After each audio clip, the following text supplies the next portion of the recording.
Mrs. and Mr.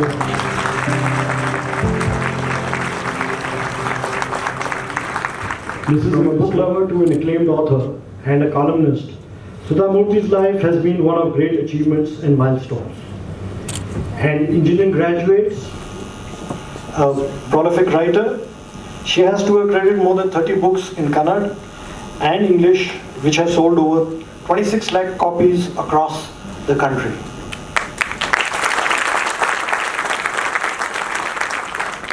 Her books have been translated in almost all Indian languages. The Murthys have over 20,000 books in their personal library. And as chairperson of Infosys Foundation, she has been responsible for setting up over 60,000 libraries all over Karnataka.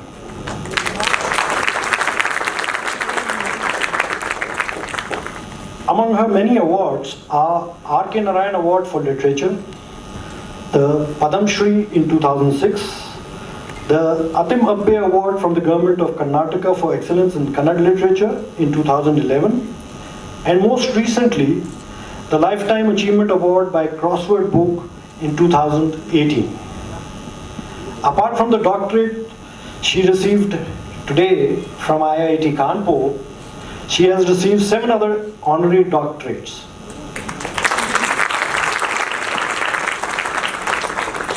She lives by the belief that generosity of a few is hope for millions. Mrs. Sudha Murthy.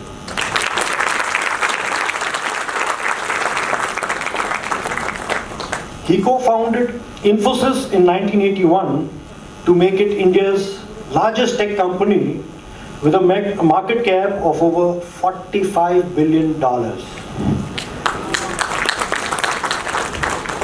Before founding Infosys, he worked with IIM Ahmedabad as a chief systems programmer, where later he became the chairman of the board of governors of IIM Ahmedabad. His belief always has been that you need to create wealth legally and ethically, a mantra he lives by to date.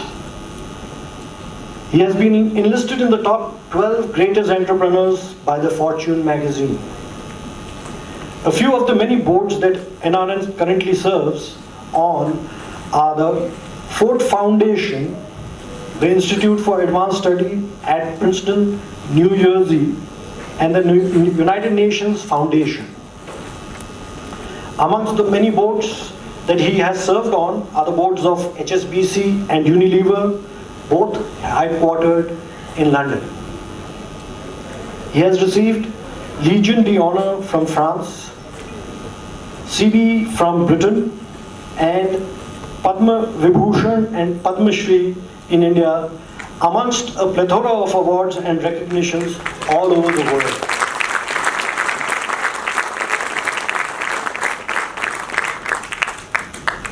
Despite all these awards and honors, he's always shown the values of simple living. He is known for his down-to-earth nature and friendliness. His achievements and hard work are a great example for any Indian entrepreneur who aspires to be an entrepreneur. Ladies and gentlemen, I have the privilege of presenting before you Mrs. Sudha Murthy and Mr. Narayanmurthy. Please welcome them to the round of applause. Dr. Anuradha Vashne of UP and FLO Kanpur chapter to please give the welcome address.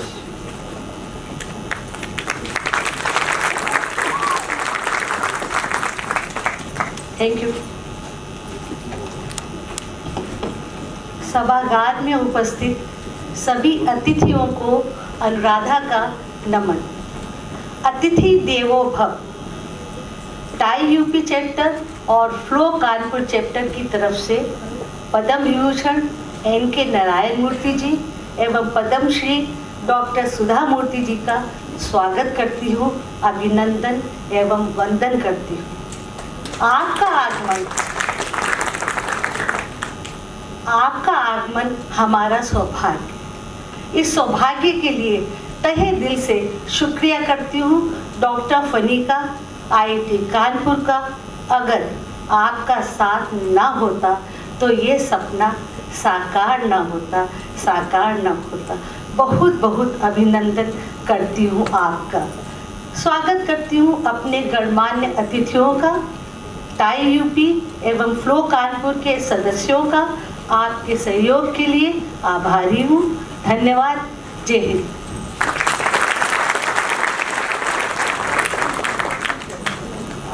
May I invite the Thai President, Mr. Amit Tiwari, to please come on stage and honor our guest with a shawl.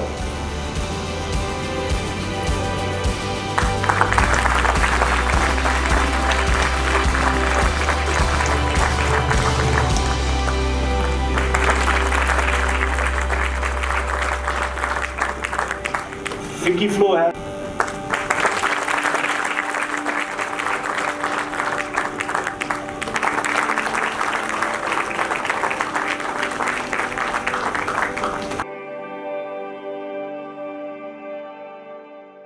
Sundarbans, and they can take the growth of the tree or the number given on the certificate. So it's days of flowers, we give them certificate.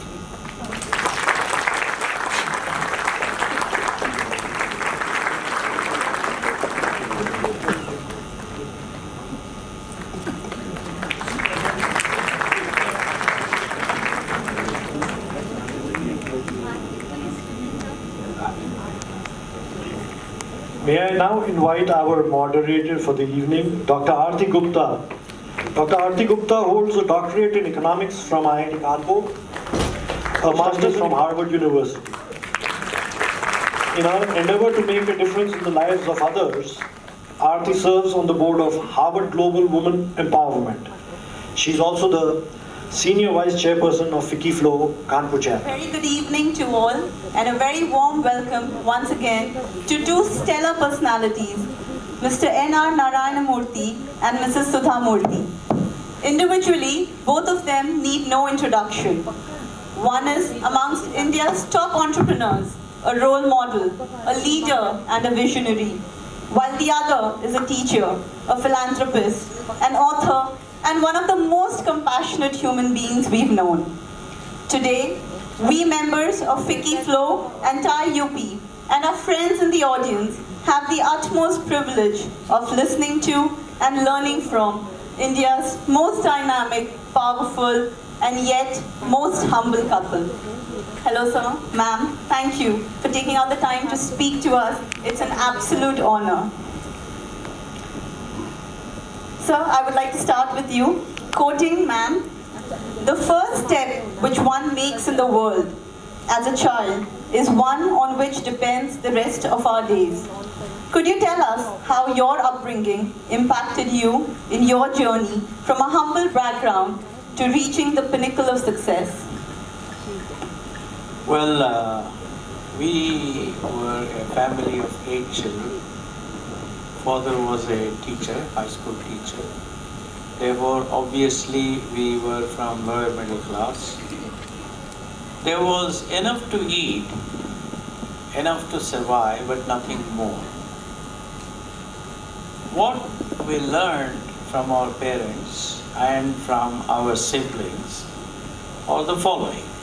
One, from our siblings, we learned how to share and care, because somebody or other would always be sick. Those days, the health condition of the country was not as good as now. So you had to take care of one of your siblings. Second, there will be some fight between two kids over something. Finally, mother would say, no, why don't you give it to the other person? And sharing is caring kind of stuff. From the father, it was very clearly discipline, extreme discipline, focus on studies, focus on English, and and working hard, and from mother, compassion, and then ability to look at the other person's problems as one's own, and taking care of a larger number of people. These were the various things that I learned. And I think in some way they all helped in founding Infosys when I got together 6 younger colleagues of mine, who were all of whom were about 7-8 levels below me in the company I was working.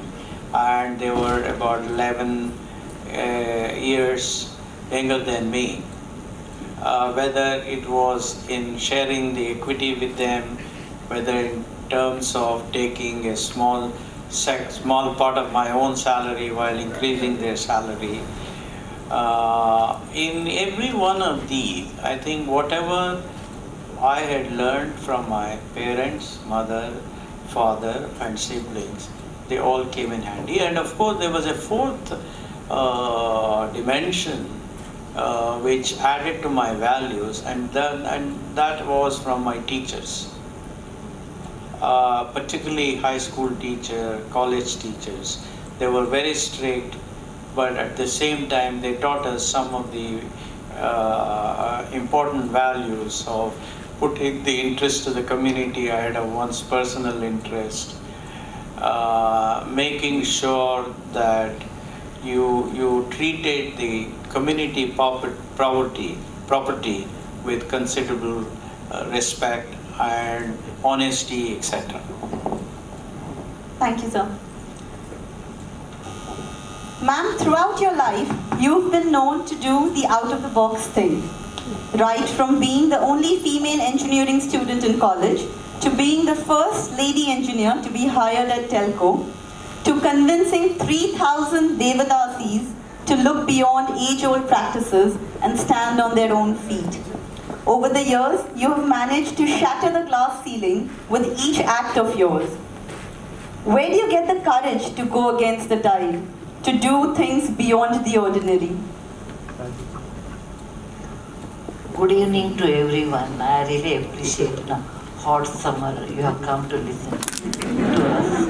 I would not have done that. Thank you very much for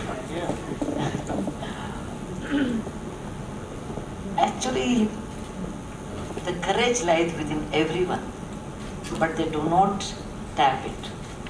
I'll give an example.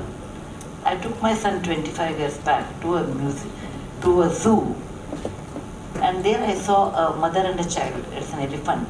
The child was 10 months old, and his name was Ganesha, and mother was Vismaya or something.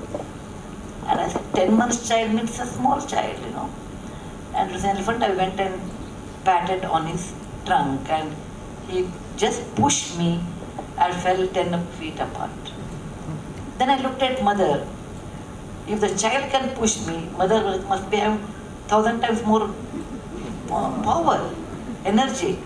She was tied with a chain to a tree, and if she really wanted, just give one kick, the tree will be upright, rooted anyway, and it's upside down, and she would have been free. But the mother thinks I have been tied to this tree by a chain, so I'm in bandhan. Okay, so I can't do anything. So is the human being. We have a great potential inside, but we always put conditions. I can't do because this is what people will talk. I can't do. My mother will not like. I can't do. Somebody, neighbors will talk. As long as it is ethically, legally right, you should unleash your potential. And what I did was exact. Thank you, ma'am. Sir, a lesser known fact about you is that in your youth, you romanticized the idea of being a politician in a communist party, and it was in fact an unsavory experience in Bulgaria that eventually pushed you towards capitalism. Having oscillated between the two extremes, what is your opinion on the economic agenda that India should pursue today? Is there a way we can harmonize our high-tech growth agenda with an equitable human development agenda? I'll try and answer both of them. First is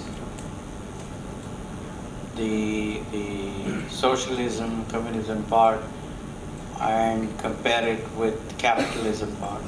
Second is how do we harmonize high-tech job growth with the betterment for the society. First of all, it was very easy for any one of us, those of you who are somewhere around me in age, will remember that we are all influenced to a large extent by Jawaharlal Nehru. Jawaharlal Nehru was influenced very heavily by Harold Lasky in London. He was a socialist, he was an economist, political thinker, political economist and a thinker.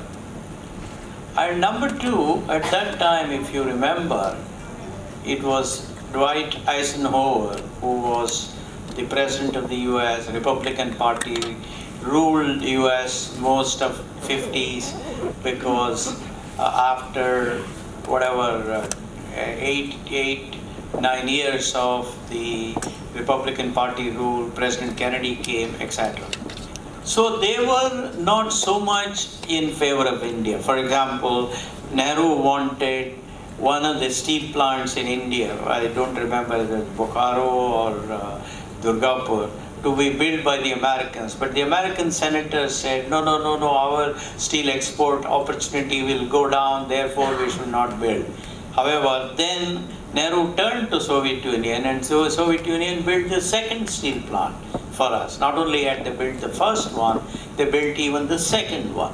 So therefore, the goodwill those days was much more for Soviet Union, much more for socialism, much more for communism, because we had just been granted independence, and obviously Britain had exploited India, and therefore we were all quite upset about it, and we leaned towards socialism.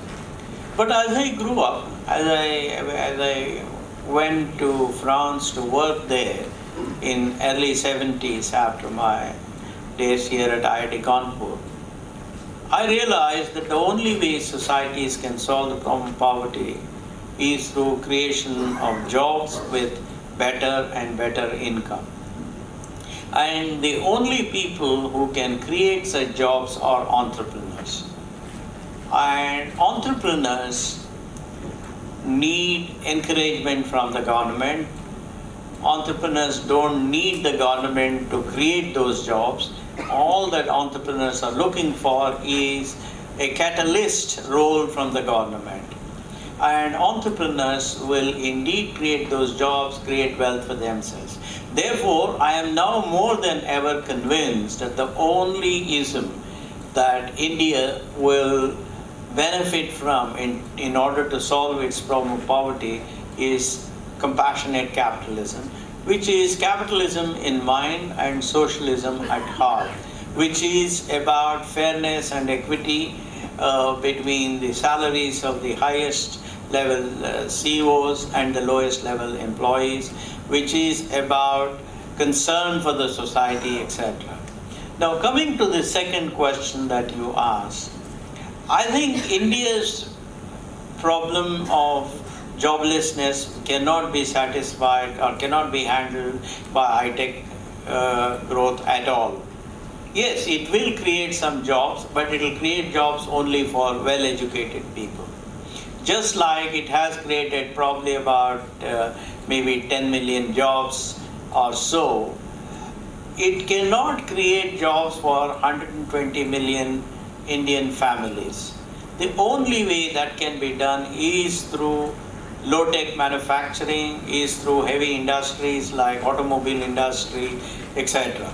And the reason why these industries are more suited is because majority of Indians are either not well educated and many of them are illiterate.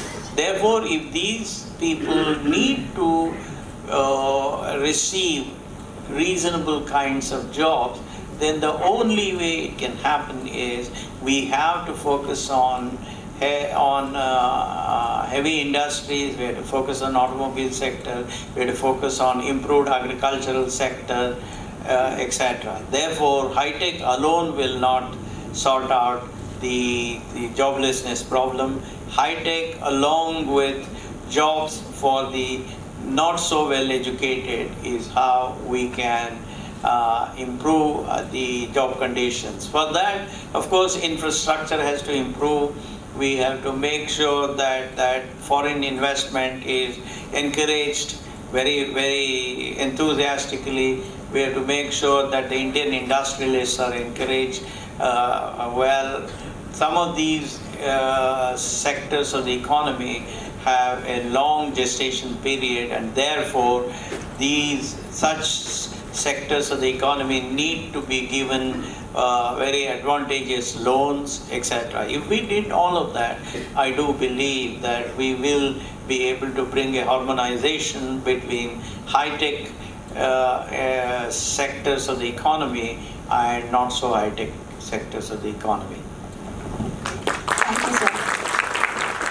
Ma'am, in one of your interviews, you said that your vision for India, where every child has food, clothes and education, is different from Mr. Murthy's tech-empowered vision for India. Do you think that these are conflicting visions, or is there a way they can complement each other? I think they complement each other. When you want to create a job for the non-IT people, that's what Mr. Murthy was telling, that less education or middle level or lower level, then what do you require? You require minimum education. To have minimum education, you should have good schools. To go to school, you require actually many things. Apart from that, you require food. I found out, many children drop out from schools in the villages because I have most of the time I realized children drop out because they are hungry and they can't go to school and concentrate. And the parents take them to work because at least they will earn some money. So if you don't have a midday meal, children cannot go to school. Their body will not be healthy. They can't be a good worker later. So the basis is that you should have basic minimum skilled education and good food. Similarly, I found out female children, girls at least, in a village area, they drop out after 14 because there are no toilets. Because the parents feel now it's not safe to send them to school without toilet, they drop out. So my vision is to make a better citizen or to get more opportunities in life. At least for those people who are not well educated, they should have good food, that's a midday meal. The school should have toilets with a running tap water. Third, they should have at least 3 sets of clothes. And they should have a job which will ultimately lead them to get something. Education which will lead them to get a job. It's a job-oriented courses and good language. I always believe you should have 2-3 languages. Your own mother tongue, and of course you are born in that state, it's your mother tongue. And many times you require a good communication language like English. You have more opportunities. So my agenda always is complement actually with the Murthy's way of thinking, but I'm on the lower strand of the society. So you can see Mr. Murthy most of the time in the airports, and you can see most of the time I'll be in a village. A village, a technology, and lower technology together makes a complements make a universal set. Wonderfully put, ma'am. Sir, in your words, it can be more difficult to learn from success than from failure. Your first experience with entrepreneurship, a company called Softronics, was not a success. And on the other hand, Infosys became a multi-billion-dollar company. We would like to know, what is the most important lesson you learned from your failures and the most important lesson you learned from your success? Well, in some sense, the lessons are the same. In the case of failure, what you did not do. In the case of so-called success, what you did. I think the most important lesson that I learned was you must have a market. if as an entrepreneur you want to succeed, you must have a market that is willing to pay the required price to buy your products or services. Otherwise, you will not be able to create employment for many people in the company. You will not be able to create wealth for yourselves. You will not be able to help those families send their children to schools, take care of their old parents, etc., etc. That's one. Market is the most important thing. In fact, many cases in India fail simply because they do not have access to the market, or the market does not have the strength to buy your products. On the side of whatever little success that we have had, that I realized that you have to compare yourself globally in your field and compete with the best global companies in your field. Whether it is in finance, whether it is in software development, whether it's in human resources, whether it's in quality, whether it's in your physical infrastructure, etc., etc. In everything that you do, you have to ask, is this better than the global best? At least you must have that aim to become better than the global best. If you have that desire, if you have that willpower, if you have that action oriented nature to actually become better than the global best, then you will start moving towards the global best.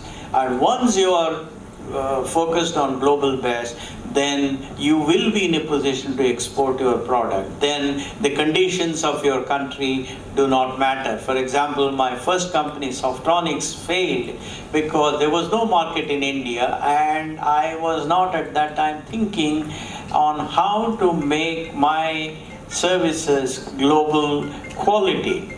So I quickly learned that. Therefore, I think you have to compete yourself with the global best companies in everything that you do.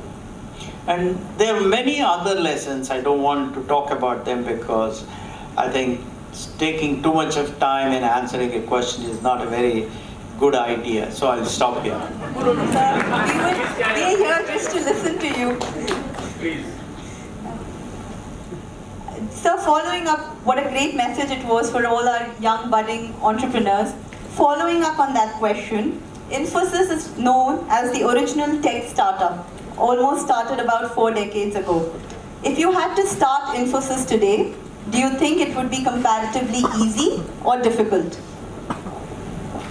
No, I don't think it will be comparatively easy, simply because, first of all, India has moved quite a lot of distance forward.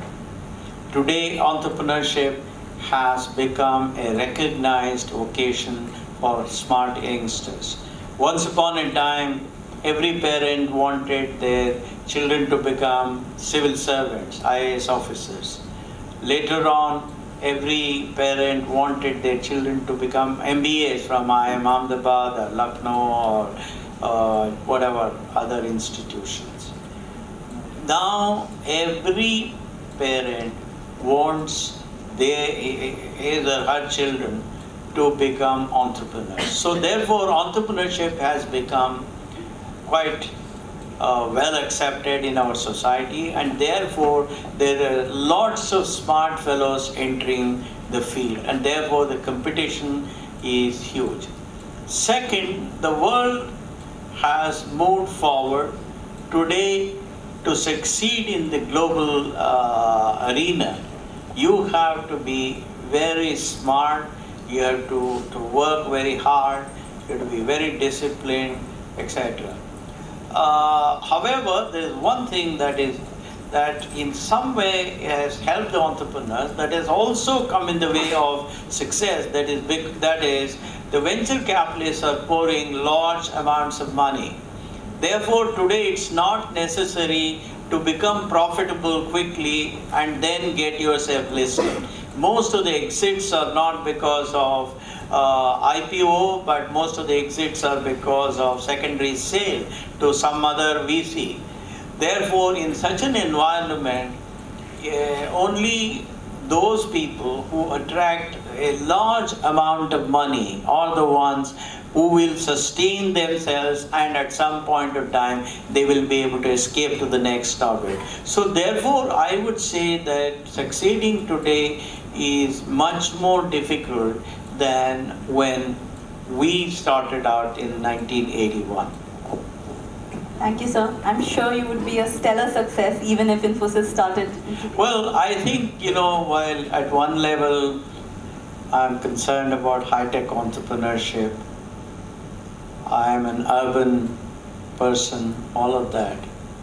But I've always believed that the only time that we can really say India is a developed country is if the poorest child in the remotest part of India, in the remotest village in India, has enough, as Sudha said, enough healthcare, education, nutrition, shelter, and confidence that its future will be secure and safe and becoming better as time passes. That is the biggest challenge that India faces. India will not become developed just because there are some 50 billionaires. No, it will not.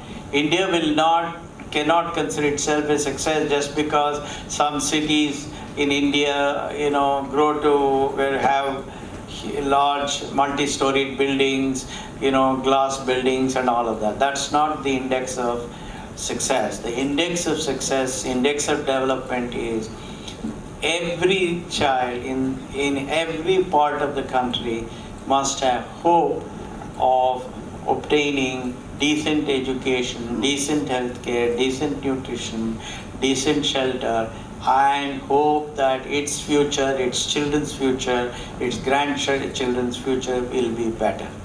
That's what I would say.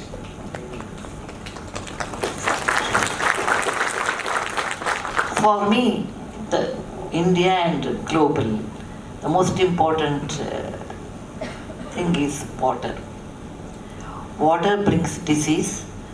If there is no drinking water, then you think of the situation. You can see today Cape Town, and you can go and see Chennai now 40 rupees a bucket there. Recently I bought in recent one.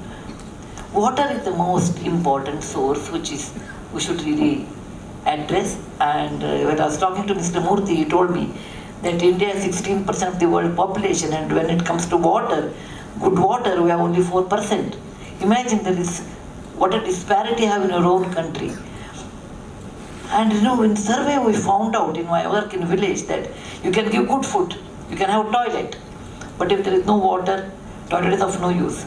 You give in Jaipur around that area, we give midday meal, but we didn't give water. I thought the children drink water from home or the school as a tap, but it's a contaminated water, and that is more dangerous. So the children started falling sick, and then someone said, oh, it's because of your midday meal. It was not because of your midday meal. They brought water from home. Then we started giving them water from home, from this foundation. Then there was no children were not sick. Then they started asking us, can you take this water home? We can't say no, because in Indian tradition, if you don't give water, then we're all trained, that's a sin in a way. But how much to give? Then my sister wants, my mother wants. So it becomes such a social problem for us, how much you can give, and because you have to address that issue. So I consider a good clean water is a real source of what you have to consider. It's a real culprit of our health issues. Thank you, ma'am. A reminder to all of us. But I would just like to add to what Sudha said. The reason why all these problems are faced in India is because we have completely forgotten about population control. I used to serve on Sri Vajpayee's Population Council. Ratan Tata and I were the two people who served. nobody took those meetings seriously. There were silly fights between the opposition and the government, and over a period of, we were members for 5 years. I don't think that met more than 4 or 5 times. And after Sanjay Gandhi's, all those cruel stuff that he did in 1976, unfortunately, for the last 43 years, no Prime Minister has ever stood up and said, this is the most important problem of the country. Therefore, the smartest politician must be put in charge of family planning and family planning. Therefore, the maximum amount of money must be given to family planning. All the condoms must be distributed free, etc., etc. Unless we bring back family planning onto the front burner, water will be a problem. I entirely agree with you. Food will be a problem, and then living will be a problem. As it is, industrialization is so difficult in India because there, like what happened in West Bengal, where Mamata Banerjee threw out Tatas and then they had to go to Gujarat. So I think unless this country realizes that it has, its density of population is 12 times that of United States. Our density of population is 18 times that of Brazil. So looking at all large area countries, India has the highest density of population, and therefore unless we control our population, water will be a problem, and food will be a problem, everything else will be a problem. Serious issues for all of us to think on. Sir, ma'am, both of you are widely recognized for your virtues of humility and philanthropy. However, there is a perception that the philanthropic endeavors of the elite 0.1%, the Billionaire Club of India, is no way commensurate with the peers in the West. Do you think this is a fair perception?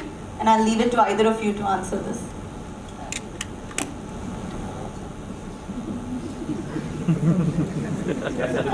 I always tell Mr. Murthy to start. So whatever he has forgotten, I can add to that. Okay. There is a reason why rich people in India are not philanthropists. The concept of philanthropy is so different than charity. It itself is a big chapter, and this is not a chapter to tell actually.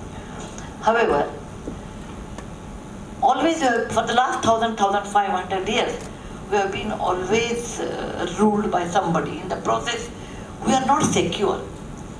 So we save money, or we don't give because we really care for the next generation. What happens to my children, my grandchildren, my great-grandchildren, etc. And we never had any social security like America or any European countries. So the whole mindset or DNA is when you make money, first is you store it, okay? And then you think of philanthropy or charity. You think of charity.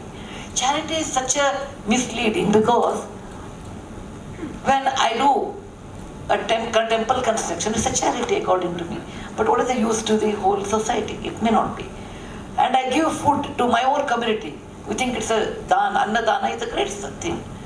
But we do not think the way a true philanthropist should think. We should help those people. Without our help, they will perish. And to get this concept, it requires some more time. Where we have seen a legal wealth in our country, tell me?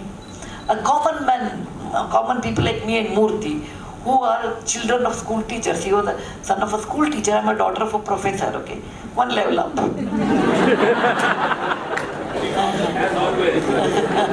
My dad was a doctor and a professor.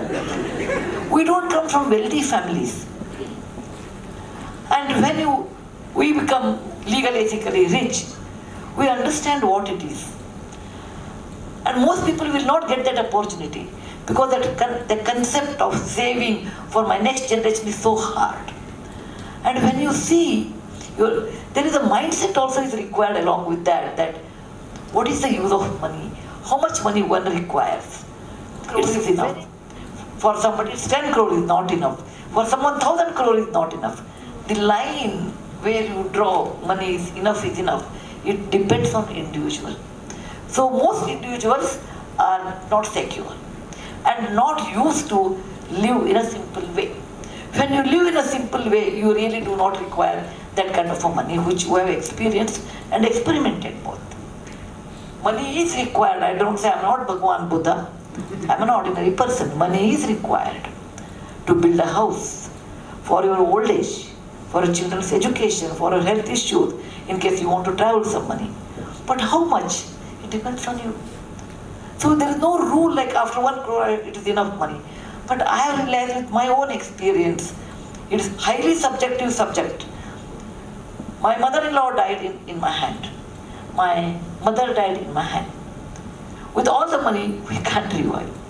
I realized in 1919 my father died by heart attack. I realized money gives you certain comforts, but money should not define you. And because the excess money what you have does not bring you excess happiness.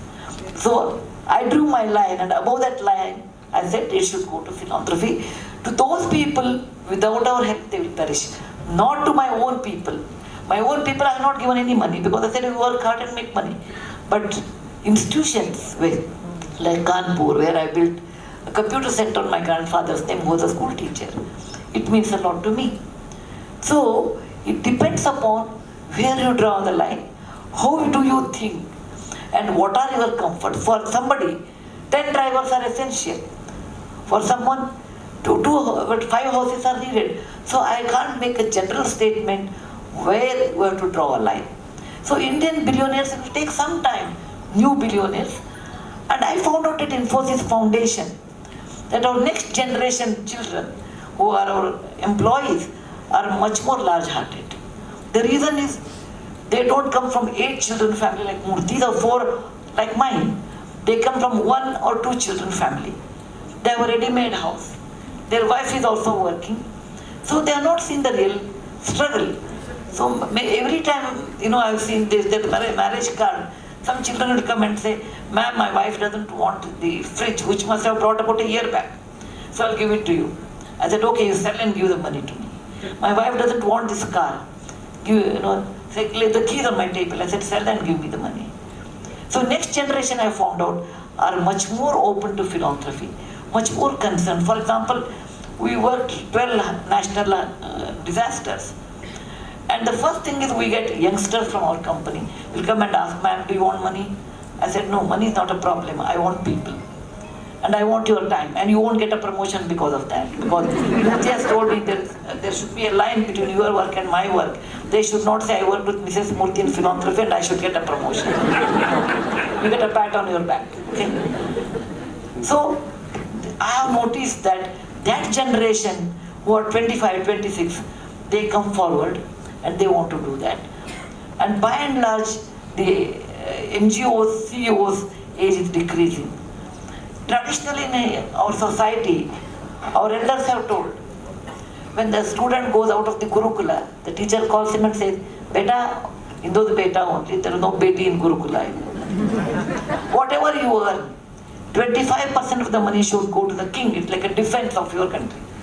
25% of the money should go to your family or your institution where you have been grown. I mean, your family or your people who are poor in your relatives, etc. 25% of the money should go to your alma mater, because that is our Gurukula which has brought you up. Remaining 25% should go back to the society from where you come, and there should not be economic disparity. So it has been taught to us, but we keep... We have eminent members from business families and individuals who are looking to do good for the society. We would like to know, is there a philosophy behind Infosys Foundation? What problems do you choose to solve and what not to solve? Millions of problems actually, but we will choose something which are dear to our heart and also practical. For example, I'm a daughter of a doctor, so I'm extremely sensitive for medical issues. So we have done operation theatres, We have done dharmashala, sarais, instruments, etc. I do not know how much time we have, otherwise I would have told a story. I'm a storyteller. Foolishly, when we started Infosys Foundation, I know I'm a trained engineer and then I became philanthropist. So I told foolishly, my father asked me, what's your aim in Infosys Foundation in 1996? I told I want to eradicate sex workers' problems and rehabilitate. He said, good luck. I said, fine. And you know, when I was young, I used to wear jeans and a t-shirt and I had a bobbed hair. You can't, recollect me to now imagine. So I went to a Devdasi area where the sex workers live in that place. And the moment they saw me, they threw chappals at me. They said, don't come because you look so different. You're a different person. And again after 15 days I went, they threw tomatoes at me. It was tomato harvest season. And I felt very sad, I want to help them. I took the questionnaire, there's a disease by the name AIDS and you have to take care, etc. They didn't even talk to me. I came and cried. I said I could have spent all my time sitting at home reading something, writing something. I want to help them sincerely, genuinely, and they will treat me like this. My dad told me, looking at me, you got a promotion from chappal to tomato. Then he said, did you see your face in the mirror? I said, what is there to see in the mirror? Every day the same face. He said, no.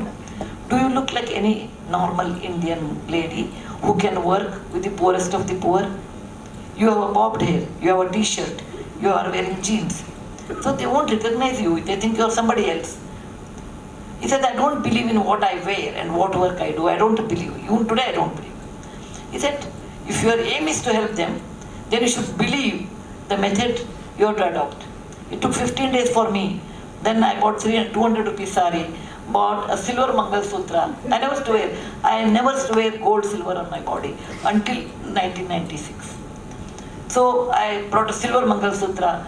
Otherwise they think I'm a runaway bride. No, I don't have a husband or husband, I'd rather take me. Okay, you never know. Or I'm an unwed mother with 2 kids or something. Because it happens most of the time in villages, husband leaves and goes away. So then I tied my hair and went with him, and then I started working for them. And my dad told me one very important thing. Alcohol and sex workers. You just cannot eradicate the world. They come along with the human generation. You can reduce it. So it was an impossible task, I took it. Like you said, what you could not. I took an impossible task, but I reduced my aim, or I came in one area, there are 3,000 sex workers. So I said, in that area, I'll make it completely free. And after 20 years, I could make that area completely free. So we do take a lot of work, but now with age and with experience, I gauge which should be taken, which should not be taken. Like national issues, I don't take, because I can't see the results in my lifetime.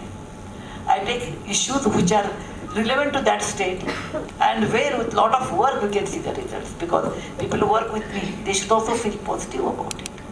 So that's the way how we decide now. Thank you, ma'am. Ma'am, talking about states, Infosys Foundation is working in 16 states currently, if I'm correct. But not in Uttar Pradesh. When are you coming to Uttar Pradesh? We really need you, ma'am, here. I do understand that. I really do understand.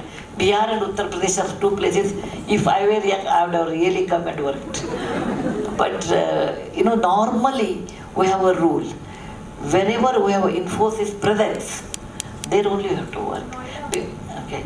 Now does not have a big office to hold us. So we so you have to request Narayanmurthy. Infosys presence, because we'll have some facility if we have an office there. That's the reason in UP, as such, we do not have. And we have in Punjab, we have in Kerala, Gujarat. No, we don't work in Gujarat. At the same rule. Indore we have an office, so we work in Madhya Pradesh. The place where we don't have, but still where I was, we're told to work. My central government was in Northeast. If we work, we don't have presence. But assuming Calcutta will be, our next presence we did. But I really feel these states really require great help. and good NGO should come along with the people. Good NGO, good and people of the same city, and political will can change anything. Political will. You should remember it, not the money, the political will. You know, in 1996, we formed a set of rules. First one was, as Sudha said, we have to have a presence in a state. And second, we said the amount of money that we would spend in that place is proportional to the number of employees in that particular center. So that's the reason why, even though we have a small center in Noida, we are building a huge presence in again in Noida, in a slightly different part of it. But at this point in time, it's still a small presence. That's why you don't see too much of Infosys presence in UP. So hopefully soon to see both Infosys and Infosys Foundation in UP. Absolutely.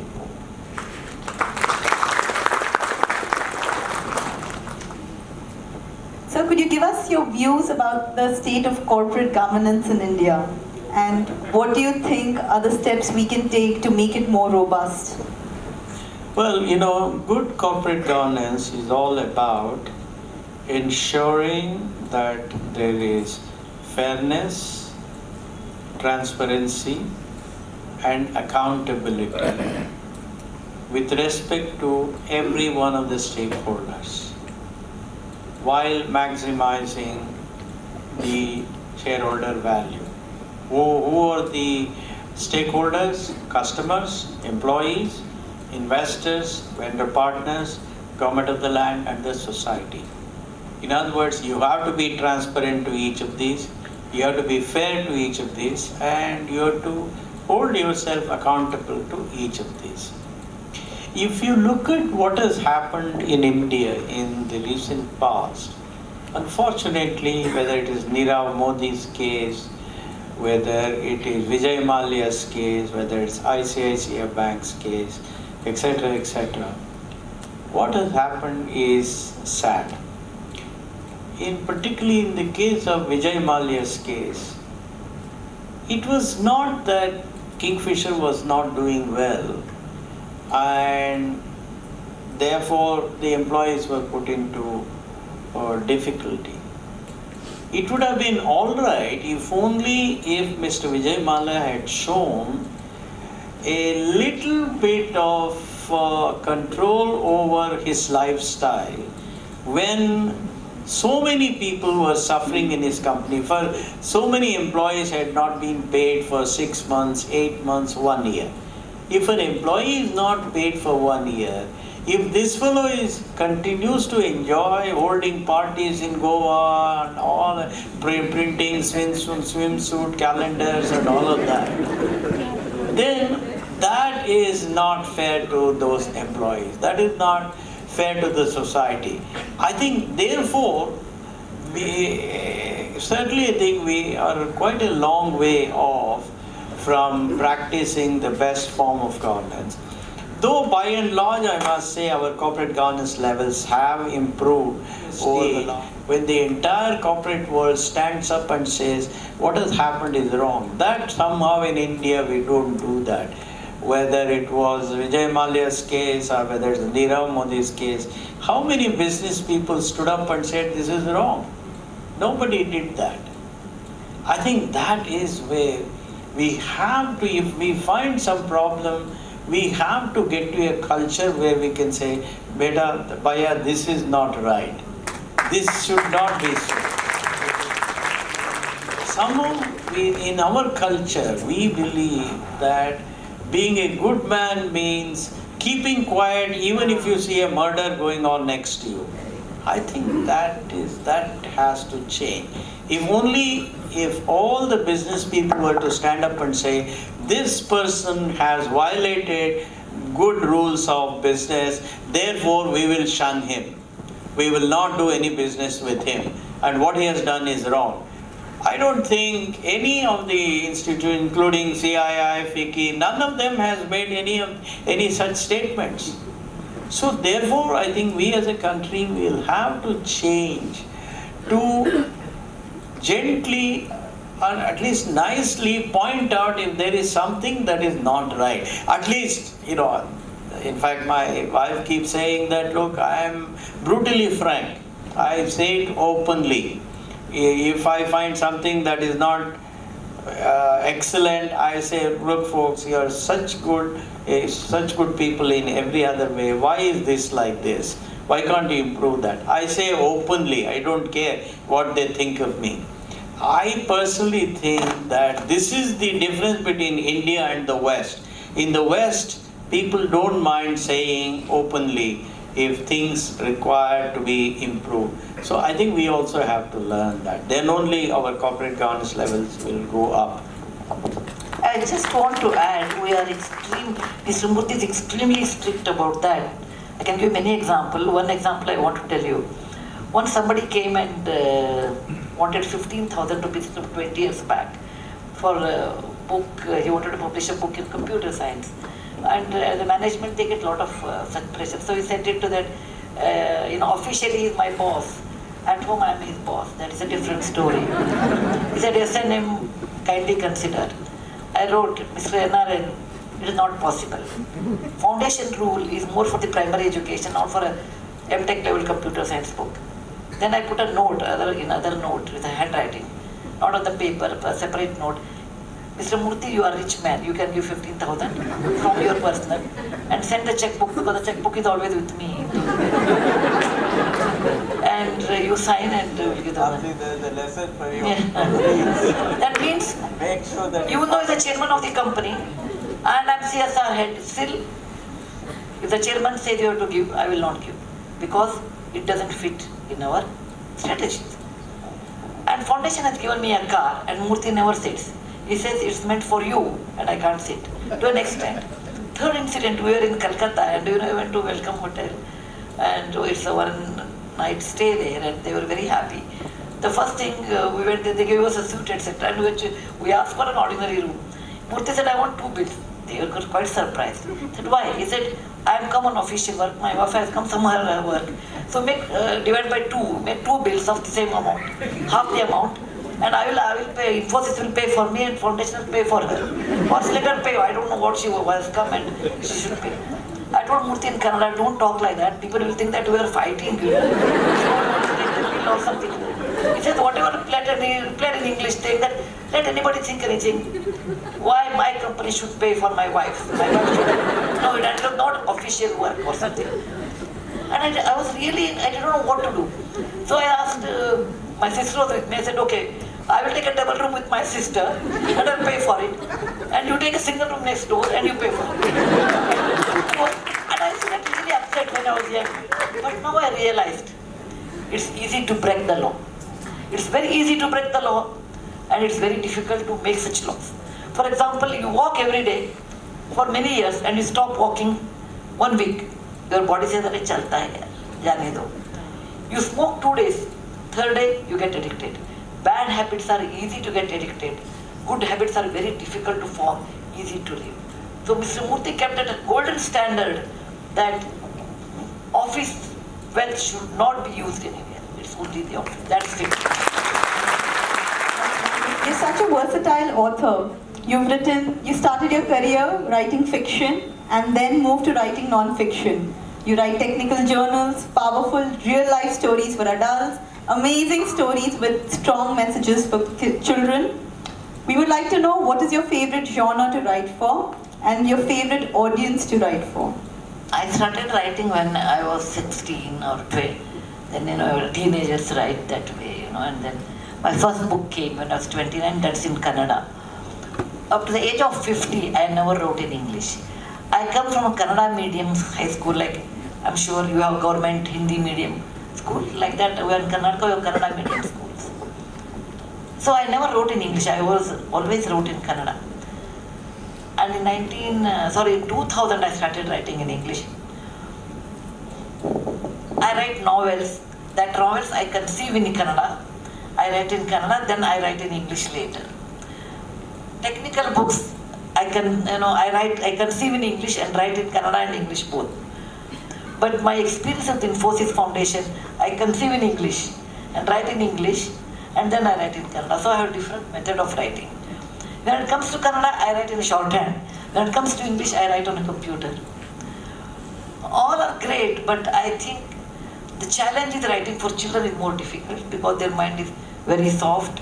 It is like a wet wall and you have a glass piece in your hand. Whatever you etch, it will be dried like that. You have to use the correct theme, correct words. Writing experience is very easy and it's much more relatable. So writing my Infosys Foundation experience is one which I enjoy most. Lovely. Sir, do you read ma'am's manuscript before writing? No, not really, not really.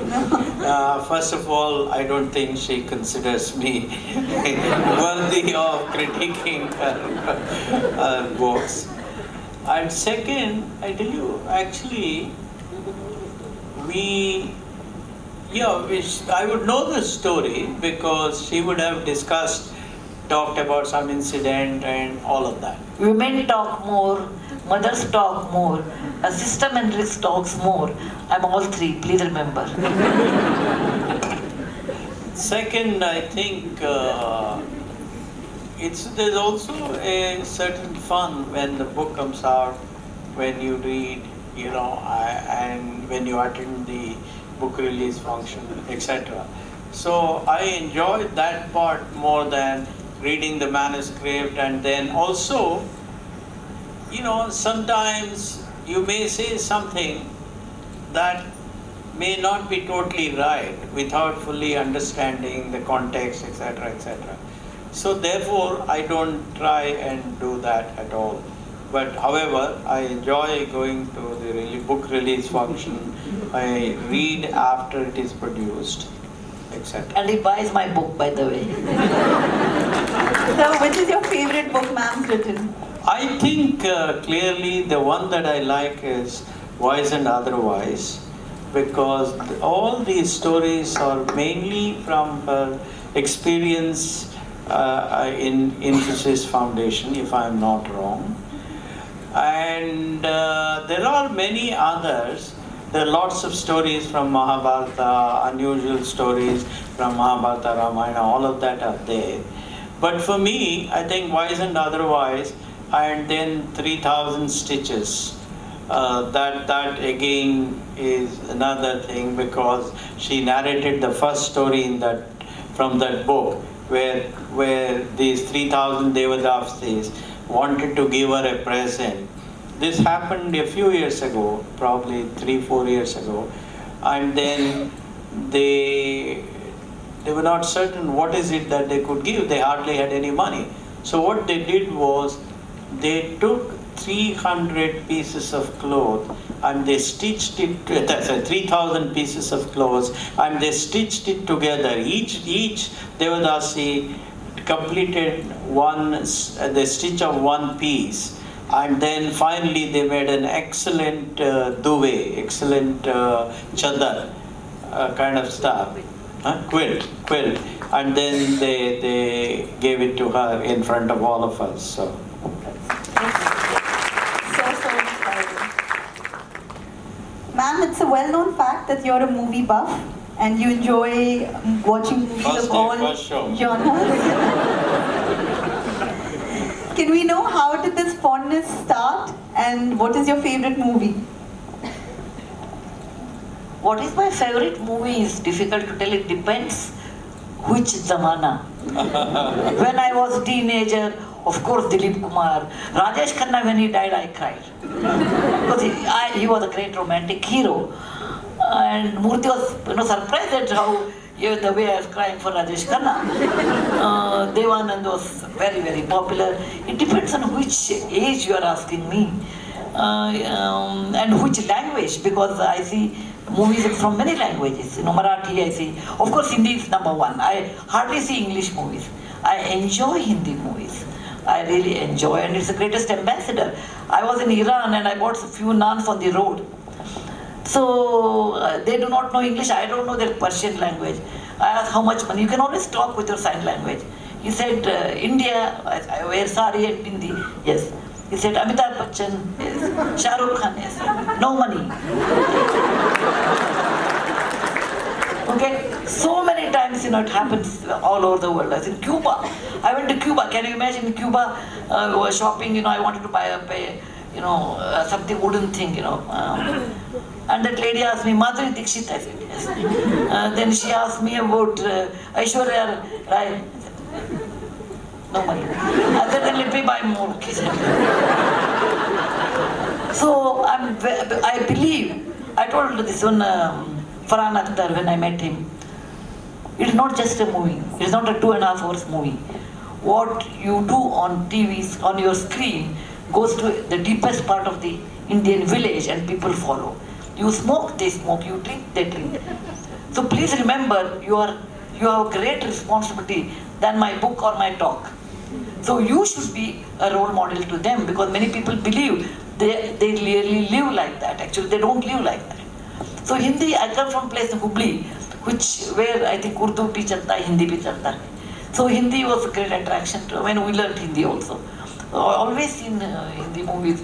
It was a treat, and I've written one of my book, When My Marks Come, where less in Why? Because apparently you do not like movies at all. No, I think when we were going steady before we got married, we saw lots of movies, at least no once choice. a week. One week, probably you're right. That was Once a a long week. period of 4 years, so we should saw 4 years, so we saw quite a few movies. But for a long time, my parents, my father used to tell us that in life you must have very simple habits, because then you are not a victim of money. If you are not a victim of money, you will not do anything wrong. So one day we have my eldest brother, he said, man, this old man is all the time giving us big lecture. So he said, tell us 3 things that are simple and inexpensive. So my father said, look, read books.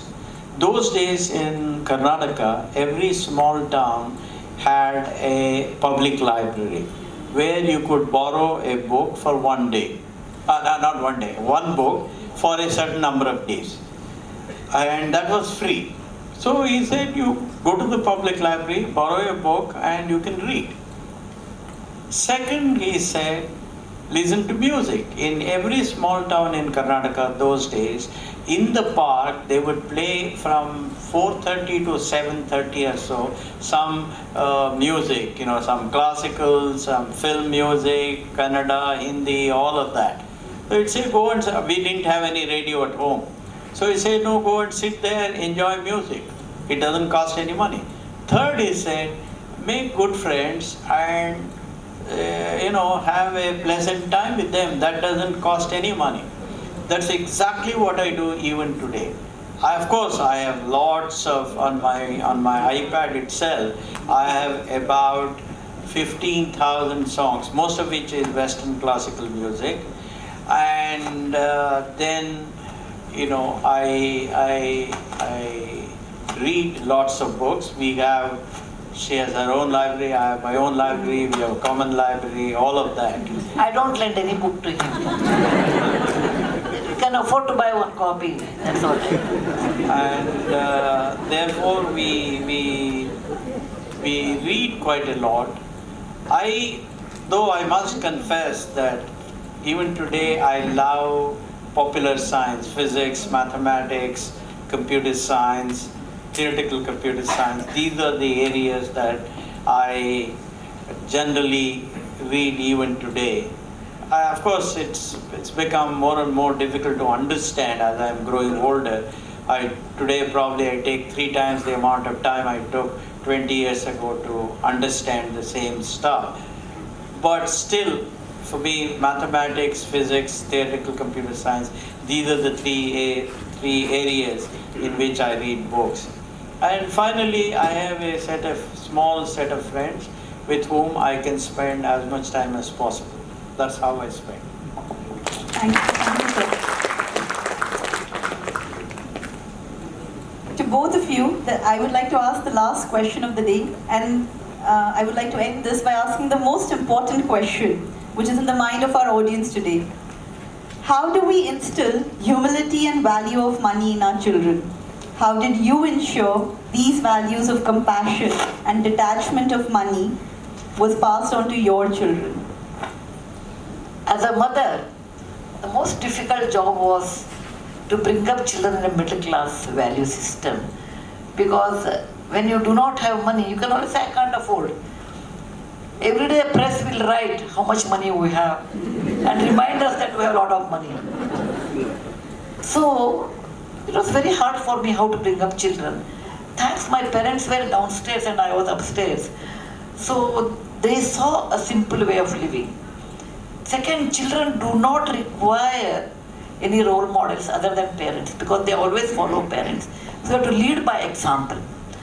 I used to take my children, both children, to my social work, compulsory, and tell them, look, you are nothing great, you know. The children on the other side of the poverty line are as bright as you are. They don't get an opportunity, and you got an opportunity because accidental birth. So it's your duty that you have to help them. It's like, you know, how you get up in the morning, brush your teeth, have your breakfast. It's your duty to help those, otherwise you are not done your duty. So the best compliment I got from my children is my son wrote on my birthday when he was 16. At 16, normally children don't do such things, but he wrote to me, Amma, every mother looks after their children, but my mother is different. She looks after others' children. That time I realized my son has grown up. And he has his own account and there will be money in that. So he won't get the checkbook, is always with me. You know, so I won't. Until he's 21, I said it will not be. When he was 21, it was 2001, he was in US, he was actually 17 at that time. He wrote to me, Amma, I want you should take out money from my account. I don't know how much I have, but each family should get some money. The 13 people who died to protect Parliament in a Parliament attack, they died, all these police people died so that we can live in independent, democratic India, and it's my duty to give something to the family. Then I thought I will pass the examination. So bring up children is, number one, I never gave them what they asked. For example, we did not have a TV until he was in 12th class. Why you require a TV? Tell me, news, read the paper. Never give a pocket money to them. I will give some 20 rupees, then I'll ask for the receipt. Then my daughter told me, better not give 20 rupees, ask 20 times the receipt. What I want, I will ask. Never allowed them a 5-star hotel or anywhere, even though it's not, you know, in case any family, some get together there. I said, no, as much as possible, we will take children the least amount of time. Then my daughter, particularly girls, are very fond of dress, etc. And she was a teenager girl. And she has a very good eye for fashion or the colors, not like me. She's more like her father, who has a good eye on in the Infosys. You look at the building, the kind of drapes he uses, which I would not have done. I would have said, okay, anything is fine. For Murthy is very particular in all such things, and she is like that. So I told Akshata, if you want to have a new dress, retire one. I gave them only one wardrobe, your clothes should fit in that. No extra wardrobe. So you retire in that. And you have to retire. And recently my son gave an interview, now he stays separate, and I do not know much about him, what he does. And he told in the interview that I have 3 pants, 5 shirts, 1 t-shirt, 1 winter coat and 2 hats or something. I was very touched that he could buy many things, but he adhered to that, which was taught to him when he was young, that nothing extra. If you don't need, don't store. Even for me, I don't have anything extra. Nothing will be extra for me. What is needed, only that much. You have to put extra effort and show, lead by example, not giving a sermon. What children ask, they won't ever give immediately. Let them wait. What happens today when you have wealth? Children ask one Nintendo game, you'll buy 2.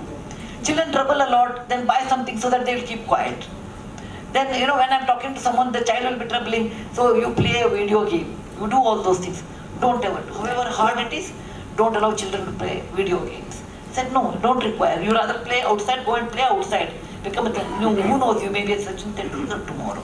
You will never become, that's a different story. But you have to tell such words. Let them play physical games. Let them go out, meet friends. Then what they ask, don't ever give immediately. I never gave them anything immediately. Let them wait. Because who used to wait for Diwali to get a new dress?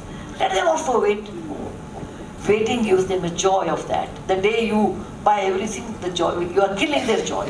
Let them wait. Let them ask 10 times. And they say somebody has, I said, someone has something. I said, okay, they may be having, but we don't have. Because everybody is different. I used to tell children, please remember, every flower is different with its own beauty. Hibiscus is different, a beautiful color but no smell. Whereas jasmine is beautiful, but may not be that great color, but a good smell. So you have to use a story, tell them, and that made them probably what they are. Once they are married, I took a back seat because they correspond different unit. Until that, in my control, whatever I could do, without controlling, becoming a friend with them and teaching them these are the real values of life. Bhakti, let me say this. Those of us who don't have checkbooks don't have this problem of moderating the habits. I'm sure Funny has the same problem as me. He also doesn't. Because I always believe women, when they are born as managers. Men in this hall should excuse me. We should pamper them saying that, oh, you are very intelligent and great. They aren't actually. So women who are smart, God has given that sense. Because she will be a daughter, a bhabi, a nanand, a daughter-in-law, a mother, a saas and grandmother, etc. She also undergoes a labor pain, which no man undergoes. And in the process, she learns how to control, how to bring up, how to manage. She is always born with a great managerial quality. You should allow men to work, but ultimately you should keep an eye on the family. And only women can do that. It is not the checkbook or no checkbook, there is online and there is a plastic card, okay? I'm aware of that. But it's not the money concept. She's the one, she's the one who is responsible in the family and of the welfare. And that's the reason.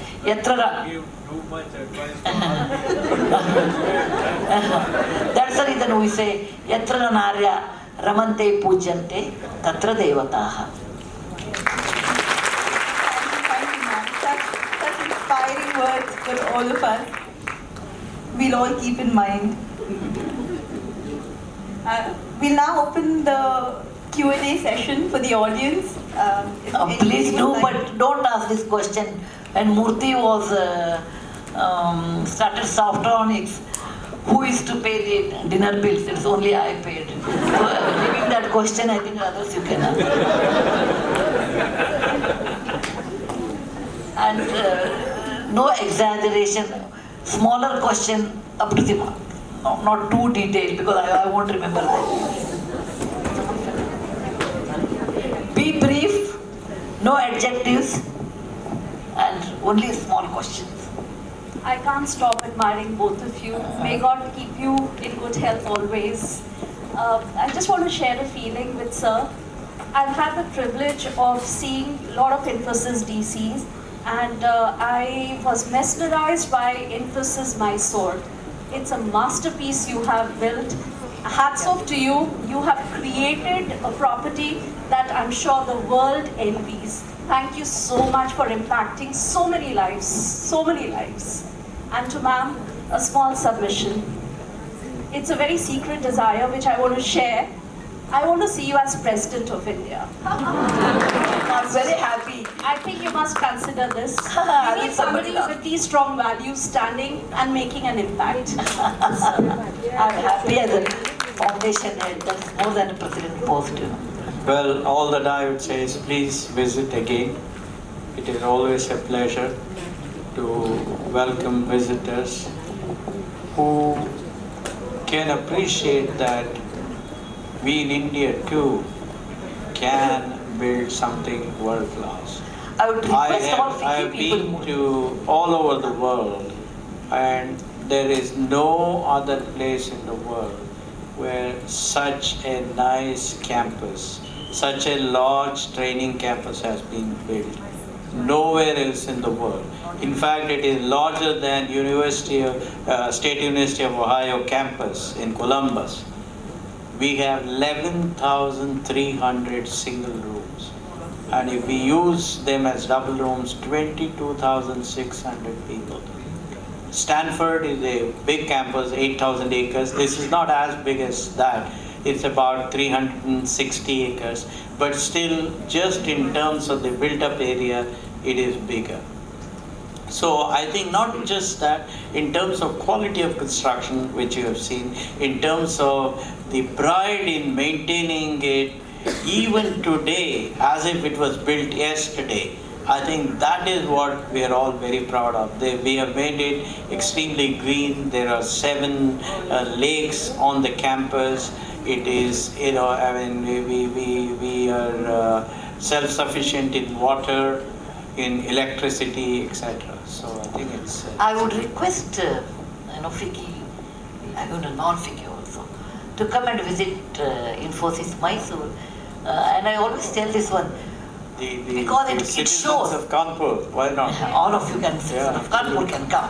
It's a great place. I want for a particular reason. When we started Infosys, we did not have money. We did not have any political connection. We did not have any rich relatives. We were like a common person, an unknown person actually. Never went on a caste, community, language basis, 6, 7 different people. So today if you ask somebody, you want to be successful, oh, I'm not well connected, I don't have money. A son of a school teacher, with his hard work and with his team, can create a place like Infosys. I consider it a modern wonder to me.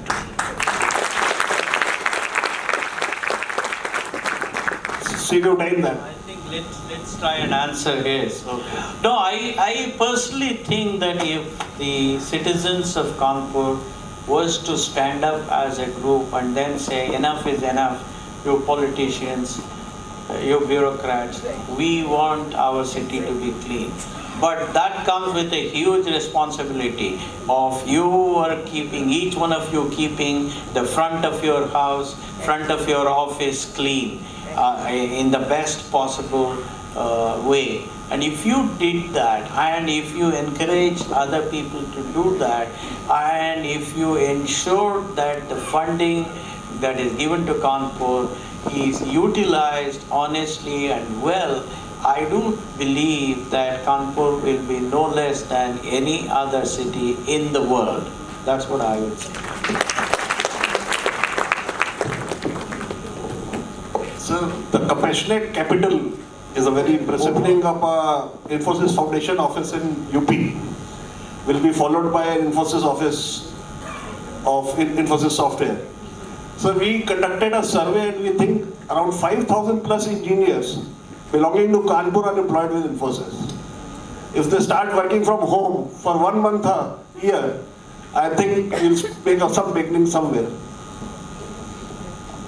I didn't understand. If they start working from home for 1 month a year. Send them back, sir. Send them back home. They are not compassionate capitalists. They are compassionate professionals. They are very poor relatives in Kanpur and UP. No. I think you are all here. There are, I don't know, probably 50 lakh Kanpur fellows. There you are asking some 5,000 fellows sitting in Bangalore to come and improve your lot? Come on. I mean, you people should first demonstrate what you can do to improve your city. And then, yes, then you can demand them. They demand that they return. How, otherwise, you will not have the right to do that.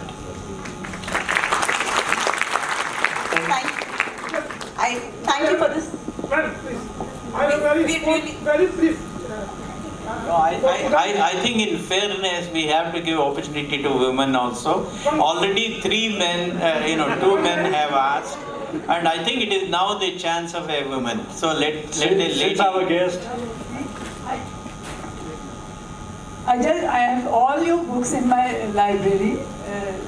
Thank you for making me rich and famous. Yeah, I got them all. And I just want to know which is your next book coming? Well, I'm writing a series, please sit down. I'm writing a series in unheard stories in mythology, which is my 50 years research. And now the fourth book is going to come this year, Women in Mythology, other than Sita and Draupadi. It's very hard And it took 1 year for me. Actually, I did research for a long time, and that is my next book. Another one is going to come in November. Gopi. Gopi is my dog. Okay, so my son's dog, and I'm a grandmother. Okay, grandmother to Gopi, and Gopi's point of view how the world looks like. It is meant for 4 and 6 age group. But women in mythology, I'm sure all of you can read. It's really hard. Lot of hard work has gone through that. Thank you. Ma'am, sir, thank you. Thank you so much for this lovely discussion. It has been extremely enriching and memorable for all of us. I'm sure there are a lot of takeaways for each one of us. Thank you. Thank you so much.